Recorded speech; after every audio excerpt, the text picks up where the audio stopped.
Great. Hi, everyone. Welcome. And Steph and Dorina, you're welcome to go off camera while I introduce everybody and welcome you all to our first Colorado Safe Routes to School webinar of the year, of this season. We're super excited to see you all. Thanks for being here. The chat should be open for you all to say a quick hello in there. And yeah, we're here to talk all about quick wins and quick wins that work, finding the right project and setting you all up for some quick win success. So that is what we're here to talk about today. And I'm going to go ahead and just move us forward because we have a bunch of opening announcements at the beginning, and I want to make sure that I can get to all of those before we get to our great content today. We are the Safe Routes Partnership. I think a lot of you have been to our webinars before. If you haven't, our mission is to advance safe walking, biking, and rolling, both to school and also to other destinations, libraries, parks, grocery stores, all the places that communities that are part of our communities, really thinking about supporting safe and active travel for everyone. And I love to hear where you all are from. So if you can say a quick hello in the chat, just let us know your name, your location, and if you have a recent Safe Routes quick win or success story, we would love to hear that too. So go ahead and just drop that in the chat for me. So again, name, location, and if you've had a recent quick win, we'd love to hear about it.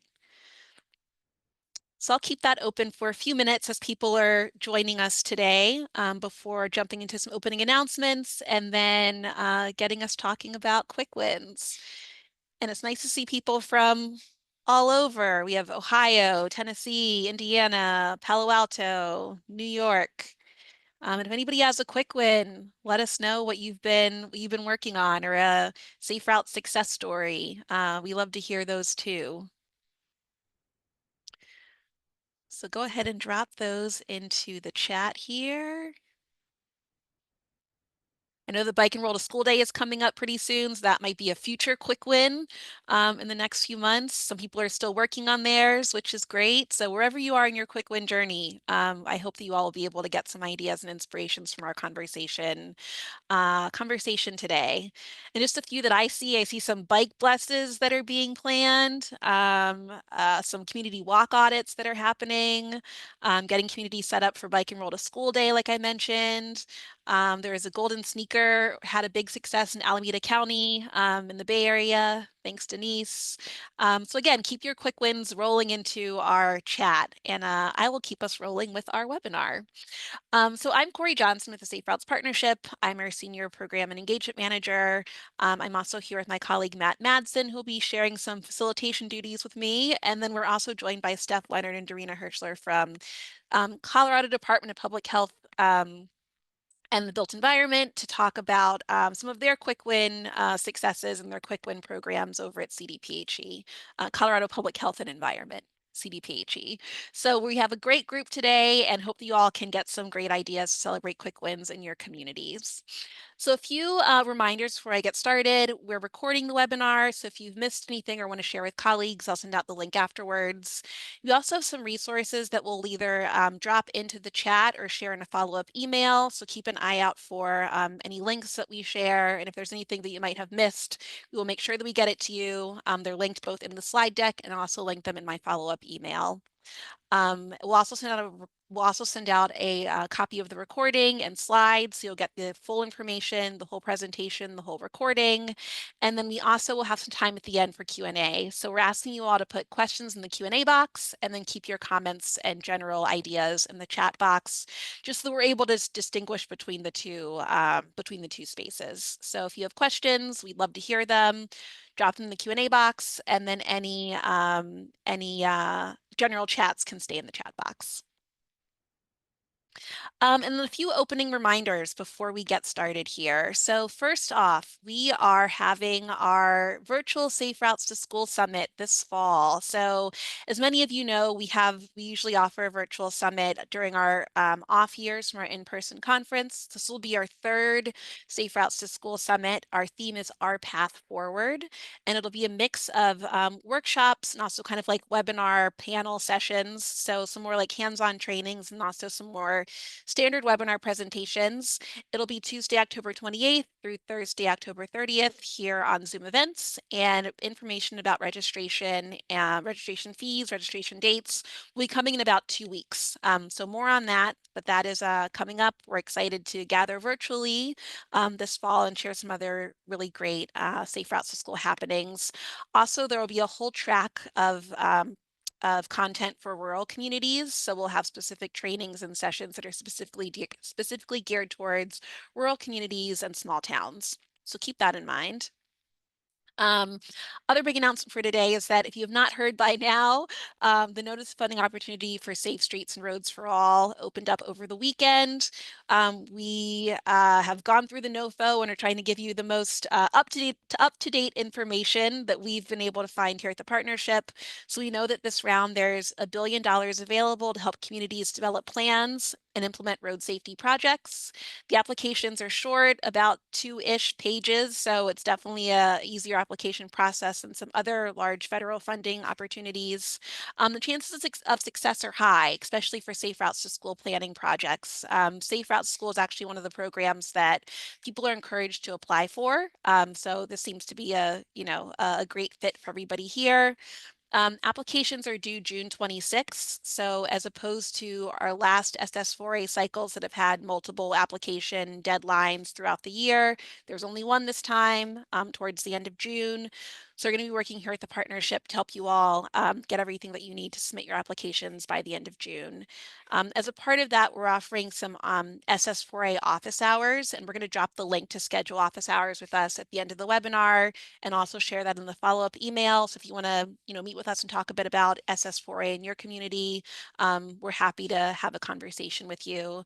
And we also have an SS4A blog post that just went up. So if you want more information about the application, how you should get started, and some information before, before we move on to, to the full application time. We have information about that as well in the blog post. So I just wanted to keep that in mind for you all too. And if you have more information about SS4A, we have a webinar scheduled for next Tuesday, April 8th from 1 to 2 p.m. Eastern. That'll give you all more information about SS4A, applying for SS4A, some of the things you might need to put in place ahead of time in order to submit a successful application.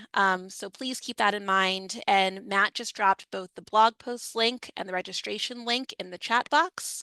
Again, more information will be shared in the webinar next week, and I'm sure we'll be able to answer your questions either during that webinar or during our TA office hours. And that'll drop the link to schedule office hours in the chat at the end of this webinar. And then lastly, for our Colorado folks who are on the call today, we are doing a Colorado Safe Routes to School census to really help track trends and better support Safe Routes to School work that's happening in Colorado.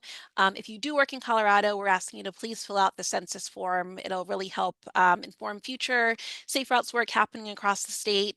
The deadline to submit information is Tuesday, March 6th, and Matt just dropped a link for the Colorado census form.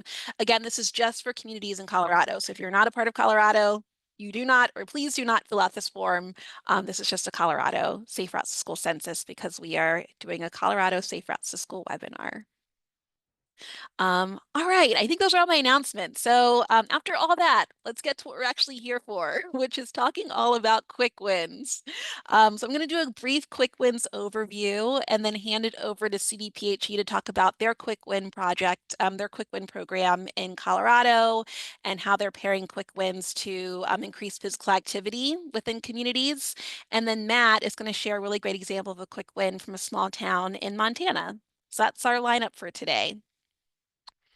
Just a little bit about quick wins, what they are, why we do them. So a quick win is basically a low-cost local project that promotes safety and physical activity. They're typically built to be temporary. There's a short implementation timeline.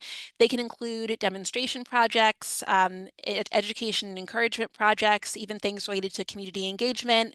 So there are lots of ways to determine what a quick win is and how a quick win can help your community. And why we wanted to talk about quick wins today. First, we just feel like everyone can use a quick win these days, especially as some of the uncertainty around safe routes to school.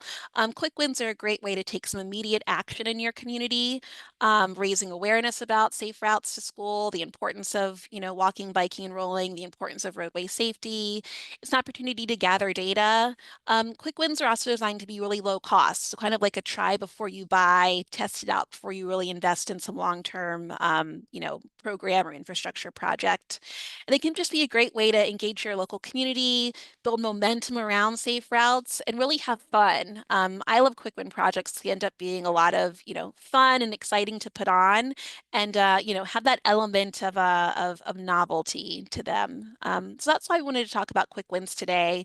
We'll be talking about quick wins a bunch, throughout the both throughout this webinar and then also throughout over the next few months. This picture to the left-hand side, this is a picture of a pop-up artistic crosswalk that I worked on here in Washington, D.C. This is out in front of a library, and this is our crosswalk demonstration. And that actually is a fully painted crosswalk now. It's not an artistic crosswalk, but we did get some of the zebra stripes on the road. So this is an example of a project that actually turned into an improvement to the street. So just again, a little quick overview of quick wins, what they are. Like I mentioned, they're low cost, temporary materials, low construction cost. These are two examples of quick win projects. One is a bike and roll pop-up lane in Little Rock, Arkansas, and one is another example of an artistic crosswalk in Indio, California. So these are both made with temporary materials, low cost, and we're done with a pretty quick timeline as well. I think that the example from California was up for maybe a few days. There's also that really quick timeline. So quick win projects often require less permitting than full-scale infrastructure projects, and are designed to be pretty easy to install and remove. So here on the left-hand side, we have a picture of two people who are holding up cones as they're preparing to put up their pop-up crosswalk. And we also have a little like pop-up seating, pop-up parklet project that's also from Indio, California. And then quick wins are really high engagement. It's an opportunity to engage local community, doing neighborhood installations, community events, and really inspiring more community conversations around safety, health, planning, and design, and can bring together all kinds of partners from libraries, parks, nonprofits, local agencies, artists, communications teams, local media. On the left-hand side, there's a picture of two people who are doing a bike audit in Pittsburgh. So a bike audit or a walk and roll audit could be a quick win. And another photo of two people who are preparing to paint a crosswalk mural in Honolulu, Hawaii. So again, a way to engage the whole community. This page just shows some more examples of communities doing quick win projects as part of their Safe Routes to Parks activation. So putting up yard signs, painting street decals, having some bike repair clinics, some community outreach events, doing a walk and roll audit, really to gather that feedback from the community about what they think about when it comes to road safety and physical activity. And like I mentioned, quick wins are also solution-oriented, creative, and fun. So like I mentioned, the two pictures on the right are painting and using the creative crosswalk that we put together in DC for our Safe Routes to Healthy Food for Older Adults project. That's a mouthful, but we created a crosswalk that had pictures of healthy food. And then on the right-hand side is the picture of the team that put together the beautiful mural street art in Honolulu. And then just really quickly, lastly, quick wins are also a great way to gather some data about walking, biking, rolling, safe routes. This is a data collection form that we adapted from Minnesota Safe Routes to School. So shout out to MnDOT for letting us adapt and borrow this data collection method. Just asking people as they're participating in a demonstration project or testing out some new infrastructure, what would help you walk or bike or roll around your community a bit more? Is it a walking school bus program? Is it lower car speeds? Is it more crossing guards? So using this as an opportunity to really gather information from the community. Um, This picture right here is a picture of a DOT survey that was actually used as a part of a demonstration project. So people cross the temporary crosswalk, and then you ask people, did this help you feel safer crossing the street? Yes or no? So again, gathering some really instant feedback from people around what would make them feel safer as they're traveling around their community. Um, we also have quick wins are also an opportunity to get some really great press around your program or a safety concern. So with this project in Scranton, they paired their quick win with like a Halloween event, and actually they did the same thing in the California example as well, and then got some great press about improving safety around Halloween time. And of course, quick wins can be a stepping stone to really, to bigger projects, whether those are larger infrastructure projects, grants, safe routes to school activities, safe routes to everyday destinations. This is a pop-up bike lane in Little Rock, Arkansas, that eventually led to funding for permanent biking and rolling infrastructure to increase access to the Central Arkansas Library. So from that quick win, they were able to use that experience and that success to apply for funding to get more money to actually build some permanent infrastructure in their community. And lastly, speaking of funding, quick wins can be funded in lots of different ways. CDPHE will talk about some opportunities. Matt will also share how the project that he worked on was funded. Of course, there's state and local funding, transportation, public health, parks and rec, even economic development, Main Street development programs can fund quick wins, arts and culture, education, and also smaller grants. The crosswalk project that I worked on was through an AARP Community Challenge grant. T-Mobile has a really great grant program that's specifically geared towards rural communities that can fund quick win type projects, America Walks, and also just community groups, your Rotary clubs, library foundations, neighborhood associations, PTAs. Those are all other communities or groups that can be a part of quick win funding. So again, because it's a bit of a lower cost, there's a lot of nimbleness and flexibility when it comes to how to fund your quick win project. And so with that, I'm going to turn it over to Steph and Dorina at CDPHE to talk a bit more about how they're using quick wins to promote community design for physical activity in communities across Colorado. So I will turn it over to Dorina. Thanks, Corey. So as Corey mentioned, Steph and I are built environment coordinators at the Colorado Department of Public Health and Environment, and we're here today to talk about just quick wins and how it relates to promoting community design for physical activity. Next slide, Corey. And so I wanted to start the presentation with like a brief high-level overview of the work that we do at CDPHE and how we work with quick wins, and then really get into a little bit more about quick win projects, some examples, success stories, and planning tips.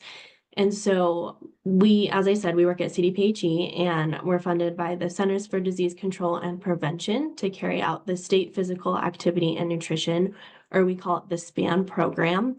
And really the goal of this program is to make healthy eating and active living resources more accessible to promote positive health outcomes within the community. And so the Colorado SPAN team specifically works on evidence-based strategies across the themes of physical activity and nutrition.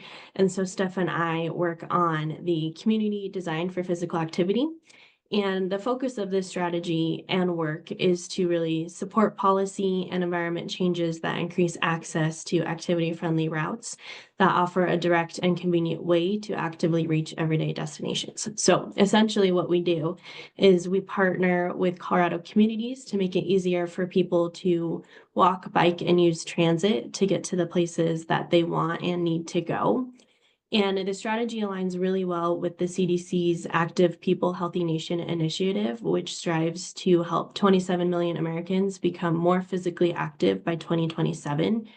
And there are a lot of known health and community benefits when places are designed to support active transportation, such as, sorry, my cat just jumped up here, such as supporting physical activity. So I think as we all agree that that's one of the best things that people can do to improve their health today and in the future. Also improving safety for people who walk or roll in wheelchairs or on skateboards, ride their bikes and drive. It also has economic benefits like increased retail activity and employment, increased neighborhood vitality, and reduced healthcare costs. It helps to promote social connectedness through exposure to other community members and neighbors. And it also improves air quality, which has human and environmental health benefits. And so, what this strategy looks like in implementation is really to support local efforts around just partnering and collaborating with organizations doing similar work or ones that have similar goals, helping analyze data, policies, and environment to understand different community needs, really working to engage community to identify solutions, creating action plans for community design for physical activity. So really working with communities to help them decide and understand like what partners to bring to the table or what data they need. And then lastly, we implement quick win projects to trial temporary design improvements or build momentum for long-term changes. And so it's a little bit repetitive of what Corey had talked about in quick wins, but ultimately quick win projects are low cost local projects really designed to promote safe, activity friendly travel to everyday destinations, and then also build momentum for long-term policy and environment change. There are a couple types of different quick wins, and we're going to talk about kind of these three categories today.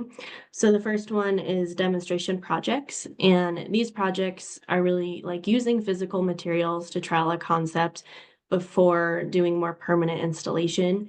So with these demonstration projects, we think of things like traffic calming, connectivity, increasing access to active travel, and placemaking.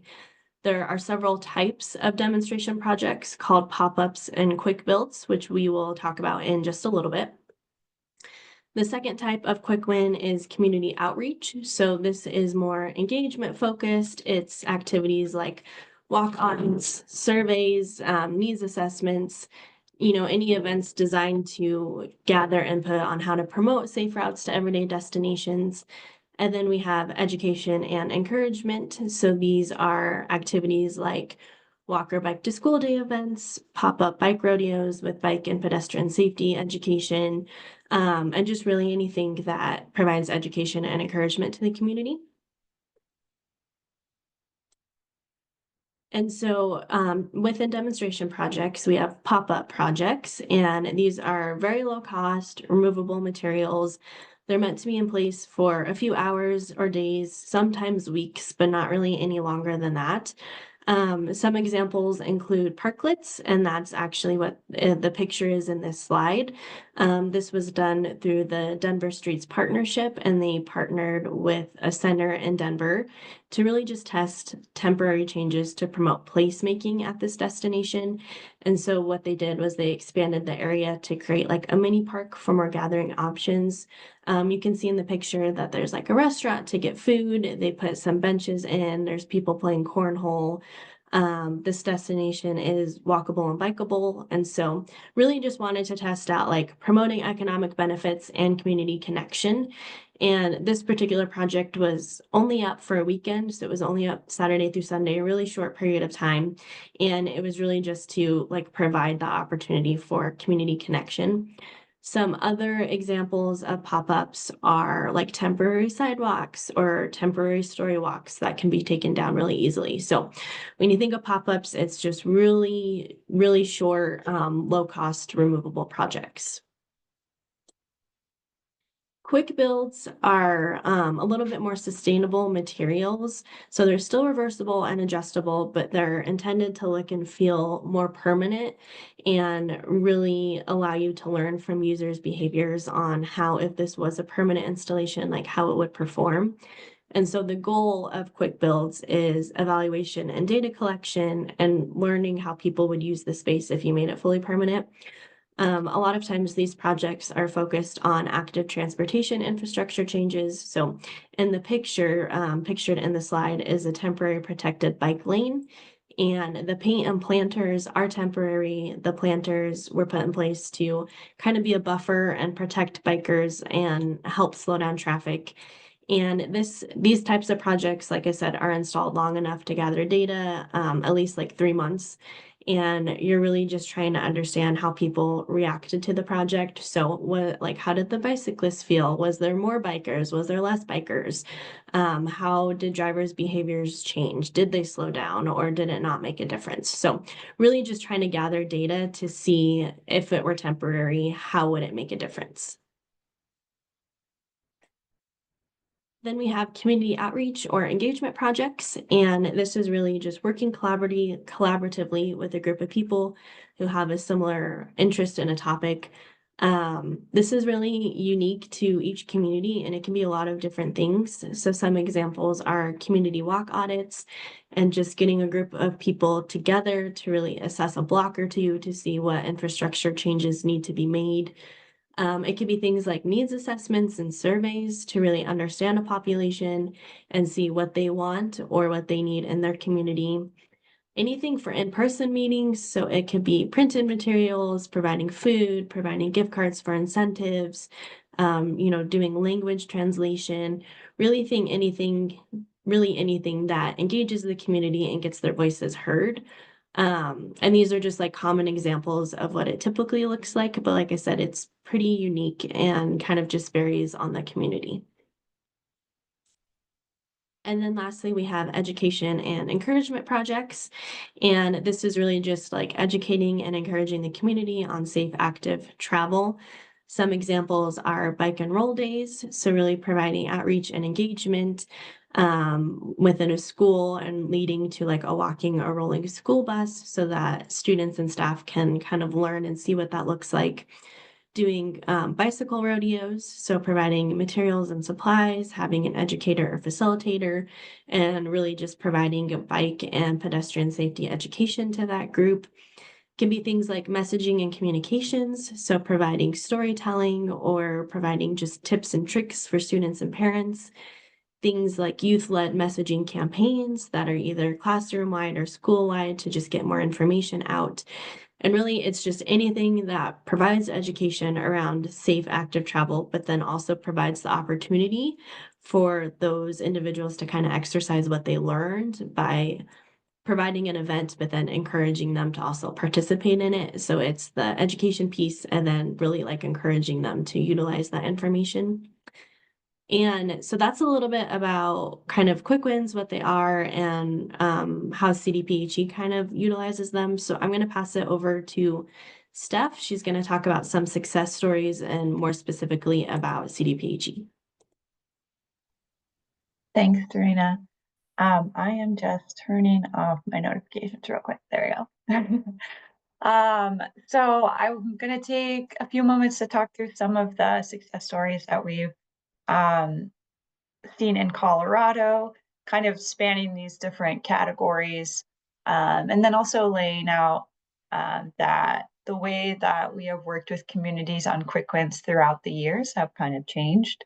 Right now, maybe focusing, we are focusing more on promoting demonstration projects, um, really testing out new infrastructure potential with different communities. So some of these success stories are projects that we've been able to fund throughout the years, and moving forward, we'll be focusing in a little more on some demonstration projects. And I wanted to share a potential opportunity with you all at the end of the slide deck too. So first slide, this project is just an example of what a demonstration project could look like. The city of Lakewood, a couple years ago, worked across different departments within the city because they were wanting to promote bicycle safety within the municipality.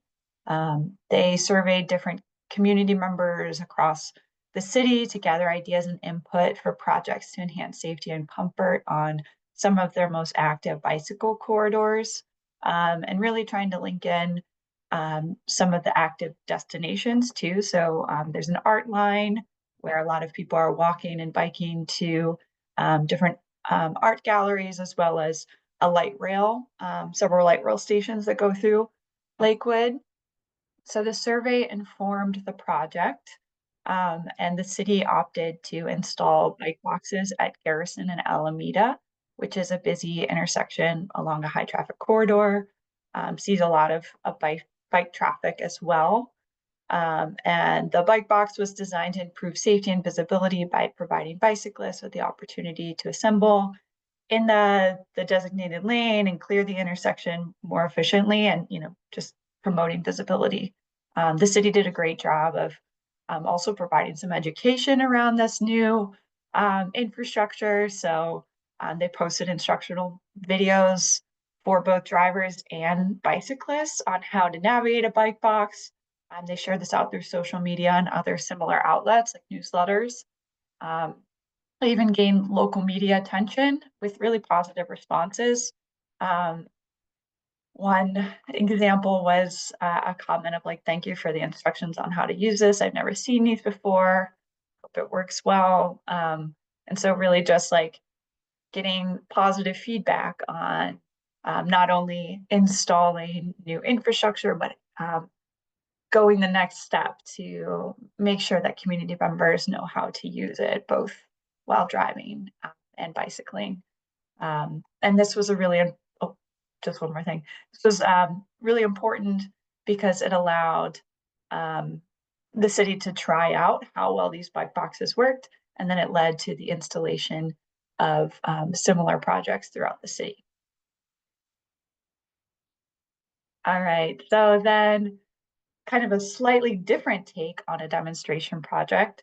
Um, this was a project funded in Hesperus.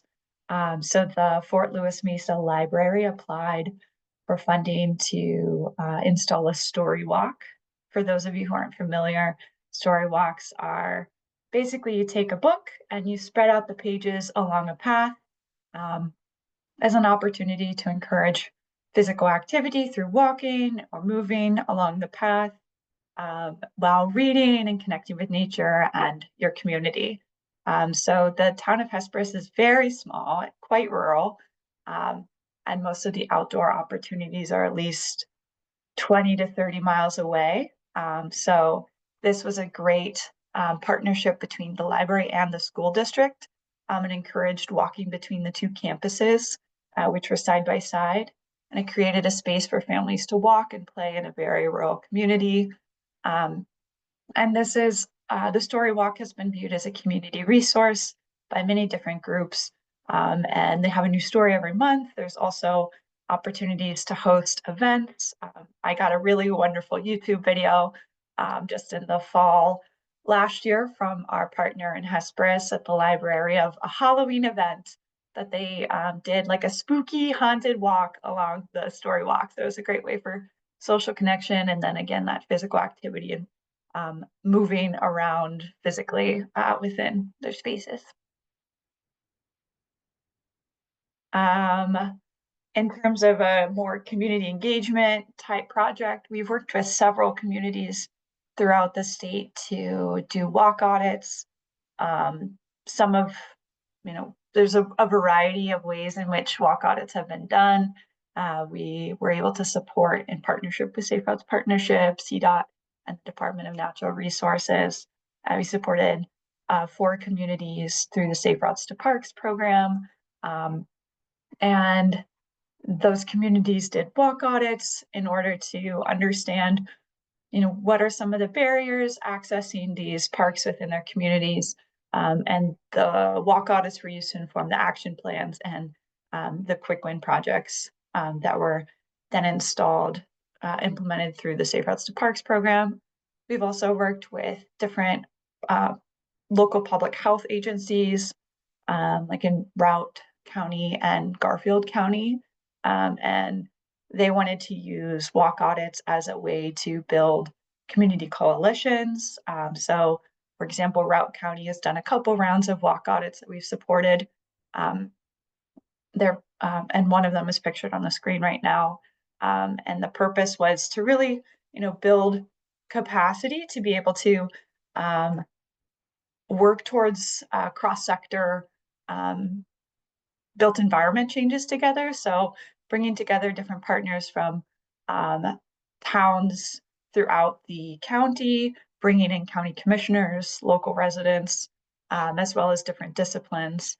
And so doing a walk audit to build that partnership, identify potential projects and priorities, and then move forward with some future collaboration for larger scale funding to work towards some of maybe the bigger planning initiatives that will lead to larger funding for implementation, those types of things.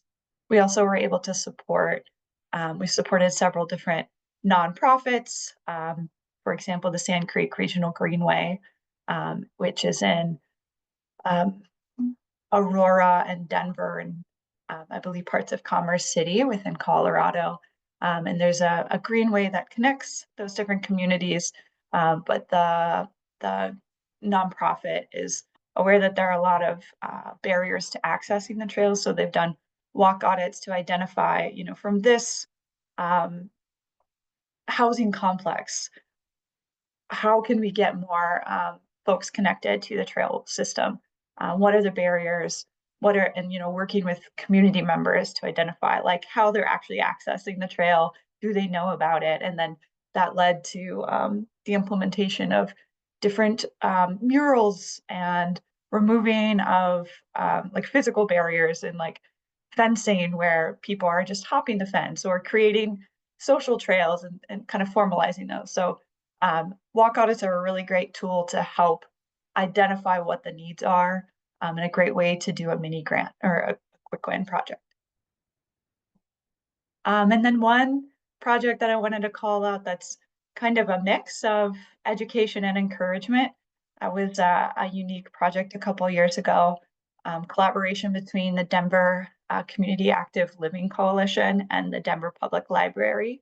The library noted that many patrons were coming to the library and needing to, they were biking there, wanting to have opportunities to make it easier for folks to bike there.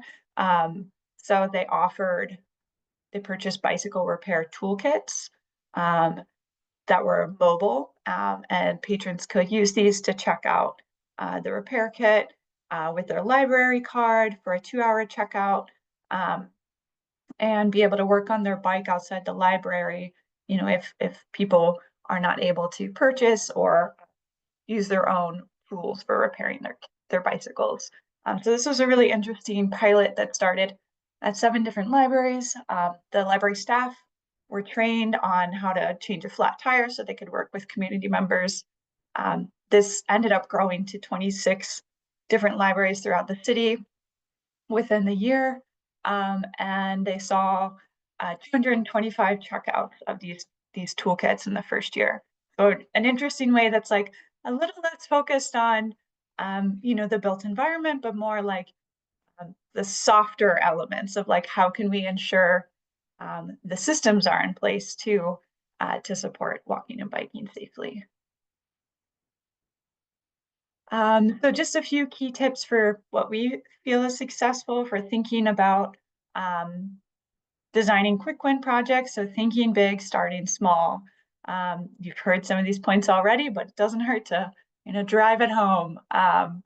Creating teams that are project teams that are diverse partners. So having public health, having transportation, having your parks partners, having schools, all coming together to design some of the solutions, come up with ideas.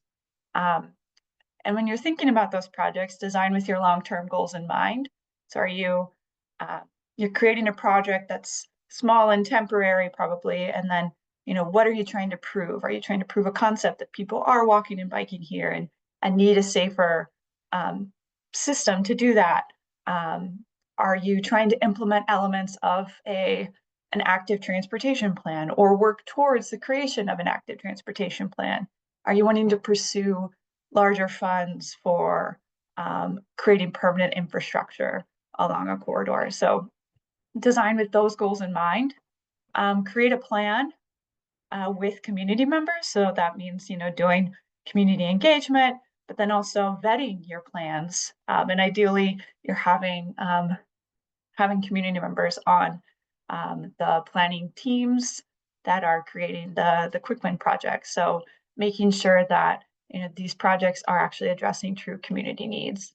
And then working to collect both pre and post data, because that's really important, especially if you're trying to prove a concept. You need to make sure you're able to measure the impact of the project to then identify what's next. Like, did it work? What worked? What didn't? How do we, like, where do we go from here? So those are just a few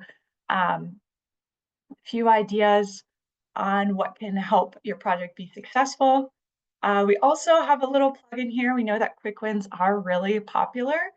We had an application open a couple years ago for quick wins, and we had maybe $30,000 allotted, and we received 63 applications. So we're like, okay, this clearly is a need in Colorado. So encouraging communities that have maybe some flexibility in some of their general funds, um, or program budgets, start small. There could be an opportunity to develop a local quick win program to fund residents $500 or community groups $500 to try something out. It's an opportunity to connect with your residents, have more authentic community engagement, and understand what local priorities and needs are.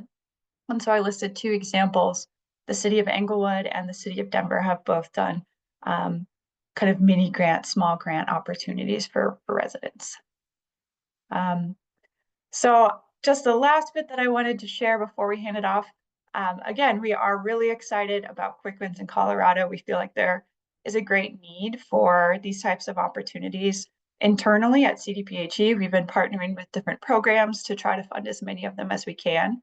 We're really focusing in on more of the demonstration projects at the moment, so testing out some of the infrastructure as a temporary option, measuring the impact, and then trying to support communities to go on to through the action planning process to go for larger scale projects. And so in the coming year, we're hoping to have more of like a cohort learning opportunity to walk through some of that action planning process in Colorado. So here's our contact information. If you have more interest in learning more, please feel free to reach out to Dorina and I. Thanks.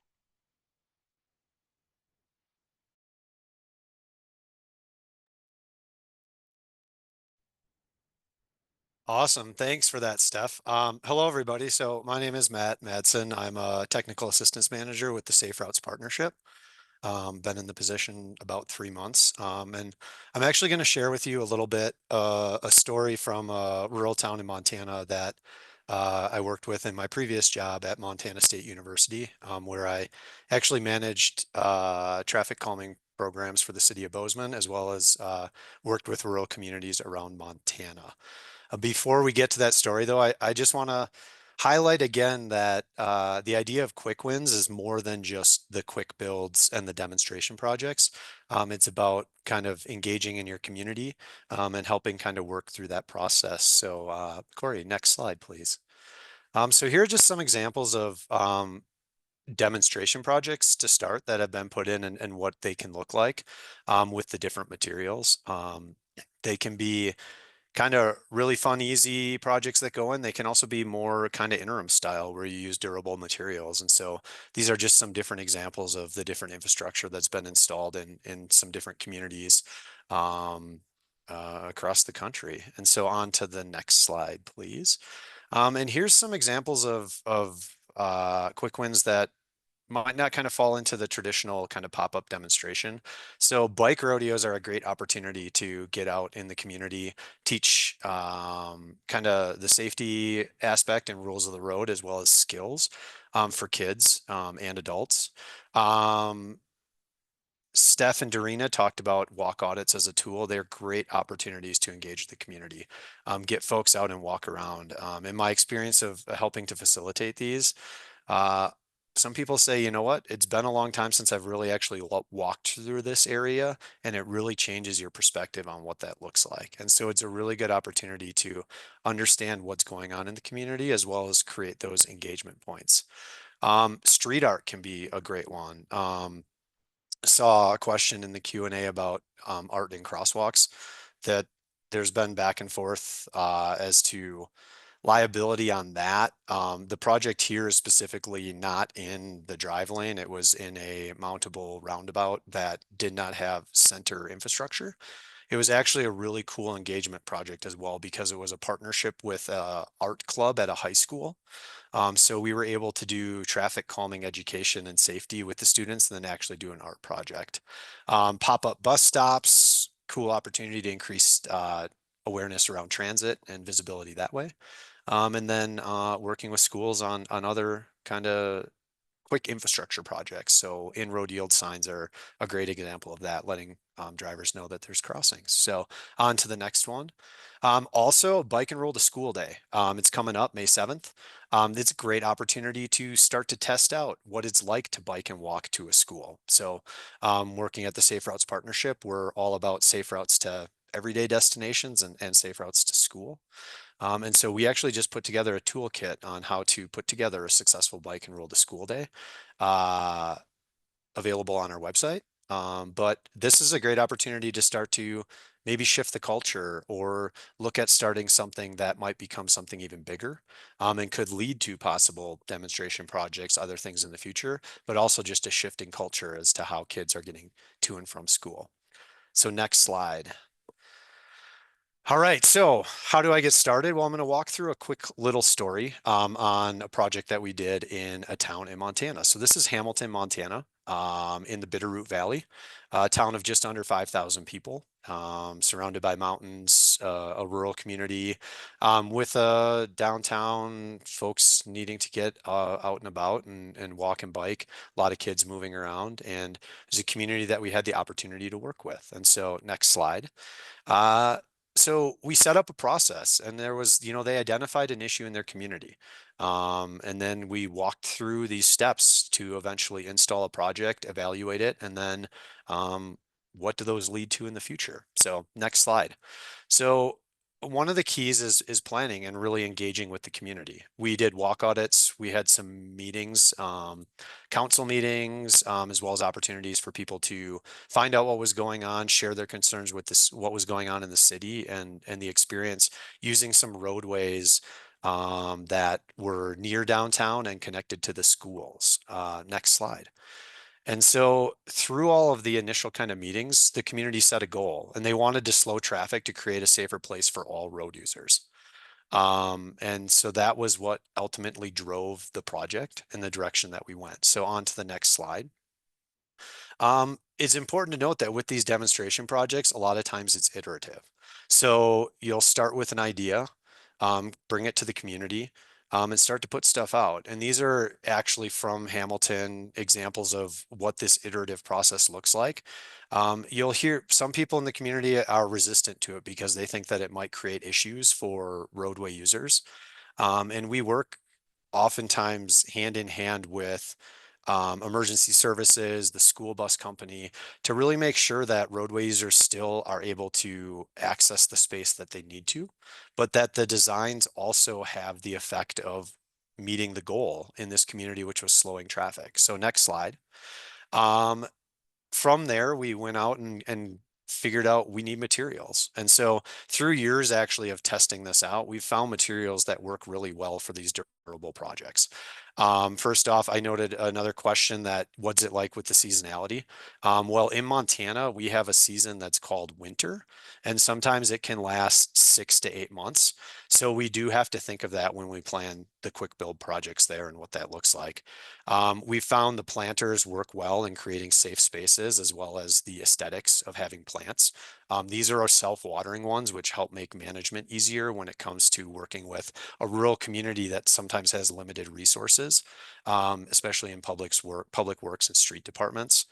I have a picture of a round style 36-inch bollard there because we found that those are most effective in reducing the bollards being run over by traffic, but also in the aesthetic of the placemaking. And I put a picture of the manual and uniform traffic control devices, which is the MUTCD. It's an exhilarating read, but it talks about the standards for safety on roadways with signage, paint, and all of that. And these projects that we worked on the materials and supplies and the way that things were installed needed to meet the MUTCD, which was really important when it came to the permitting process for encroachment permits with the local municipality. On to the next one. So installation is another awesome opportunity for community engagement. You can do it where neighbors come out and help with the installation as a part of that process, working with DOTs, working with the local public works department. In this one, it was with the schools, with the neighbors, with the transportation department as well, to get good looking projects on the ground. It also is an education point for folks on what's going on in the community, as well as another opportunity to kind of collect some of that community input. So next slide. As with all of our projects that we had done in the past, evaluation was a really important component. And so collecting both qualitative and quantitative data, as Corey had talked about at the beginning and CDPHE referenced as well, to know if the projects that we're doing are actually having an impact. Are there things that should be changed? Do they work, and can they lead to possible long-term infrastructure? Having the data is really important, not only for understanding the projects, but also for the future. Grant applications for infrastructure, when you have data that backs up what you're planning, it can be really impactful with the grant application. So next slide. So what's next? Well, these projects here led to this summer they're going to be doing a permanent construction of a traffic circle on a neighborhood street in Hamilton. The data and the project is going to be used to write future grants for more projects. They're actually updated street standards to look at narrowing lane widths as well as improving safety for all road users. And I think the really important one is that it really started effective community conversations about safety. I will tell you in my years of doing this that like demonstration projects, pop-ups can be controversial.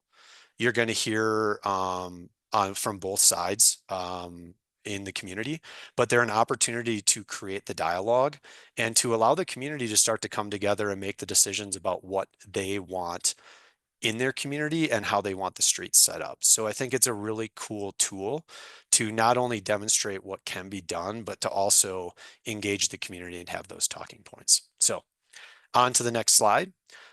Questions that always come up. How was this one funded? So it was actually funded with multiple funding streams. So Bike Walk Bitterroot is the local arm of Bike Walk Montana, an advocacy organization in Montana. They had some local funding to help with the project. The city of Hamilton wrote an AARP challenge grant that was used for it as well. The city of Hamilton put up some funds in staff time and project costs to help with that. And then Montana State University was able to bring some funds as well through the Western Transportation Institute to help with the project. And so that creative funding to see where you can get that from is a key to success in these projects as well. Awesome. And I just want to highlight that in rural communities, it can work. Sometimes it's easier. You have less processes to go through if they're local controlled streets and the local municipality is on board, they can happen pretty quickly. They can also be more difficult. There's a lot of rural communities in the country that deal with the issue of Main Street is actually a state highway. So there's more working with departments of transportation and some more hoops and steps that you have to go through, but they still can be done. We had some other projects in Montana that were main streets as highways where there was the ability to work with the Department of Transportation. So just because that's the situation doesn't mean it's not going to happen. There just might be a little bit more work to make it happen. And if you know the rural stuff is what's really where you're from and you're interested in it, we're going to spend a bit of time and actually have a track at our summit, our virtual summit in the fall that focuses specifically on rural communities. Next slide. We are getting just about to the end. So yeah, if people have thoughts and they want to share them in the chat, go for it. Ideas that you think or questions you have there. But also we wanted to open it up and make sure that we have some time to answer questions. So a few had popped up in the Q&A box and we will try to get to some of those. And if not, we will work to try to get some answers there too. So I'm going to turn it over to Corey for the Yeah, Q&A and we'll go from there. Yeah, and thanks, Matt, and thank you, Steph and Rena. Matt, I know you answered some of these questions around the weather-related considerations. There's one question about if you have any templates to share how to organize and plan these types of events. So, of course, Matt just shared our Bike and Roll to School Day toolkit that's out. If you're thinking more about like how to actually organize and plan a demonstration project, that's also something that we're going to focus on for our virtual Safe Routes to School Summit in the fall. So like kind of walking step by step as far as, how do you plan a quick win project or, could be a demonstration project from start to finish. So that is happening. And I can also share some additional resources in a follow-up email.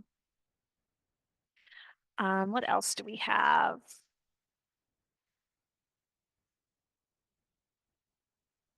Projects in the winter, liability concerns. Matt, I wasn't sure if you've, kind of dealt with this in some of the quick builds, or Steph and Drina, that you've done as far as liability issues related to temporary installations. If somebody gets hurt or injured using a, temporary bike lane or, walk and roll lane, if that's something that's come up in your, experience, or something that cities have been concerned about when they're S- mounting quick build projects. So I can answer a little bit just based on some of the projects that we've done. Um, Following standards in the MUTCD, the Manual and Uniform Traffic Control Devices, has been really important in regards to working with both the DOT as well as local municipalities. And yeah, making sure that materials and supplies meet it, the way that you're doing the designs are in there. The update that came out in December 23 has included some more options for traffic calming. Neighborhood traffic circles are actually called out in there, ways to do that. And then I think it's working really hand in hand with either the DOT or the municipality to go through any of the safety protocols that they have for sketches, for design, for all of those processes as they go towards the ground. Thanks, Matt. There's also a question about an engineering department that has said that painting crosswalks is not allowed because it's distracting to drivers, and any advice on how to encourage different thoughts. I actually think that a quick win project could be a great way to kind of test out this this idea in a local community. So, if there are those types of concerns, creating some sort of project around testing out a temporary painted crosswalk and gather some safety data, both from people who are walking, biking, and rolling, but also drivers. So, like as I think as all of our presenters mentioned, Steph, Dorina, and Matt, that using the quick wins to really gather that data to actually, like show a proof of concept or just gather some more data around how people are engaging with the with a new infrastructure can be a great opportunity to kind of open up those conversations as opposed to just saying like, no, it's dangerous, we're not doing it. Why don't we try it out for an hour, a few hours, an afternoon or a day, gather some data, and then make an informed decision about how to move forward. So when we get those types of questions and concerns, quick wins can be a great way to kind of start exploring some of those solutions. Steph, do you have anything else? Yeah, I was just gonna chime in too. Bloomberg Philanthropy has a Yes. great study about asphalt art specifically. So they looked into a historical crash analysis and observational behavior assessment looking at asphalt art. And so they have data showing the actually in when designed within different parameters, these types of projects can improve safety. So that could probably be a resource we share out as well. Yeah, I can share that afterwards. I love that study and share it all the time. So that's one that we point to. And there are also some other great resources from a few other cities and communities across the country. So I will share those out at the end.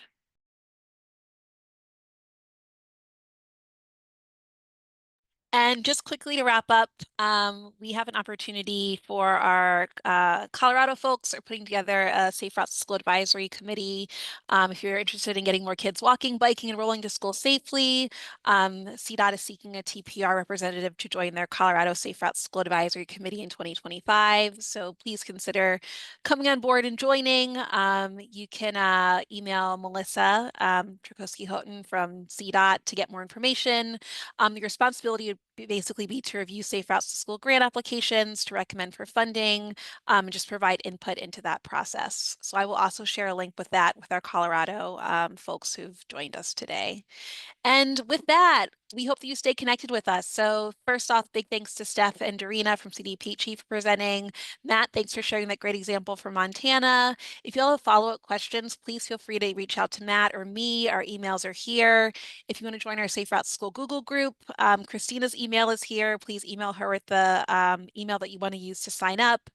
And if you're interested in SS4A office hours, please sign up for those. And I think Matt is going to drop a link in the chat box, and I will also drop the link in my follow-up email. So with that, if we didn't get to your questions about quick wins, we can follow up in an email afterwards. Sometimes we just don't have time to answer all of our questions live, but we do save them, so we will follow up. And with that, we will let you all enjoy your afternoons. I hope that you got some inspirations for new quick win projects that you want to do in your communities, whether it's a demonstration project, an event, a community engagement or outreach experience. All of those can be considered parts of quick wins. And we'll be sharing more about quick wins throughout the next few months. So more to come on that front. Thank you all so much for joining us, and we hope that you have a wonderful day. Have a good one, everybody.